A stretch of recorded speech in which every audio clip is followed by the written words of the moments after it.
بسم اللہ الرحمن الرحیم۔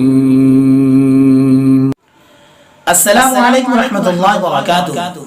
میرے عزیزو، اللہ کی ذات سے امید ہے کہ آپ سبھی حضرات خیر و عافیت سے ہوں گے، اور میری دعا بھی ہے کہ اللہ تعالیٰ آپ سب کو خیر و عافیت سے رکھے۔ آج میں آپ کو ایک چھوٹا سا عمل اور کامیاب نسخہ بتانے جا رہا ہوں۔ دیکھیے، دنیا کے اندر انسان زندگی گزارتا ہے اور اس کو بہت ساری پریشانیوں کا سامنا کرنا پڑتا ہے، کبھی جسمانی اعتبار سے، کبھی روحانی اعتبار سے، کبھی کچھ۔ میرے دوستو، میں آپ کو بتاؤں کہ آدمی پریشانیوں کے اندر کس طرح مبتلا ہوتا ہے۔ کبھی اس کے جسم میں درد ہوتا ہے، کبھی سر میں درد ہوتا ہے، کبھی ہاتھ پیر میں درد ہوتا ہے، کبھی بدن کے یعنی جسم کے کئی حصوں میں اس کو درد شروع ہو جاتا ہے۔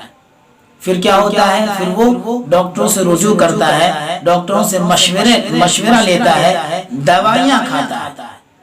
کسی کو آرام نہیں ہو جاتا ہے، بسا اوقات آرام نہیں بھی ملتا ہے، تو اس سے وہ گھبراتا نہیں ہے۔ تو آج میں آپ کو ایک بہترین نسخہ بتانے جا رہا ہوں، وہ بھی حدیث کی روشنی میں، اور میں آپ کو بتا دوں کہ یہ ابو داؤد ثانی کے اندر میں جو روایت ابو داؤد ثانی کی روایت ہے، اس میں بہترین نسخہ یعنی اللہ کے رسول کی ایک حدیث بیان کیا گیا۔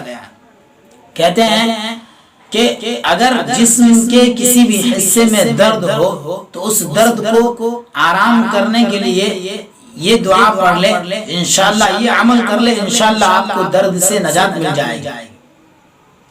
دیکھیے، جسم کے جس حصے پہ درد ہو رہا ہو، اپنی انگلیوں کو لے کر اس پہ اپنا لعاب لگا دے، یعنی اپنا تھوک لگا دے، پھر اس کو زمین پر اس طرح رکھیں۔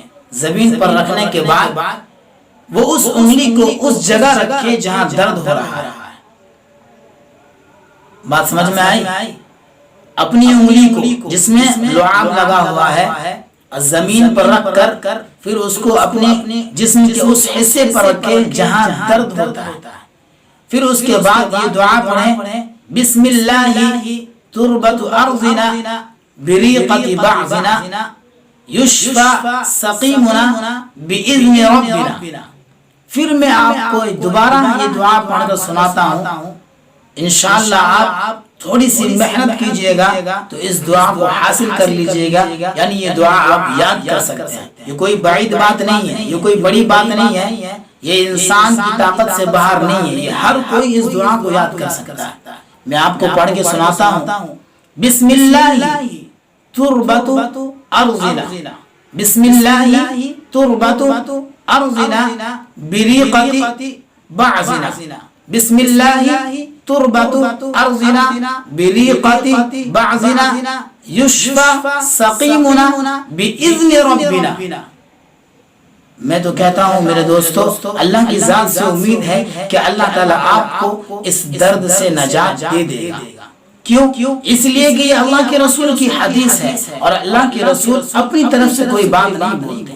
قرآن خود کہہ رہا ہے، وما ينطق عن الهوى، اللہ کے رسول اپنی طرف سے کوئی بات نہیں بولتے، اللہ کے رسول وہی بولتے ہیں جو ان کو وحی کی جاتی ہے۔ تو پتہ یہ چلا کہ یہ جو دعا ہے، یہ دعا جو اللہ کے رسول نے ہمیں سکھلایا ہے، یہ بہت ہی اہمیت اور فضیلت کا حامل ہے۔ آپ کر کے آزما کے دیکھیے، یہ بالکل چھوٹا سا عمل ہے، بالکل چھوٹا سا نسخہ ہے، یہ ہر انسان یعنی عام فہم انسان بھی اس کو کر سکتا ہے۔ السلام علیکم ورحمۃ اللہ۔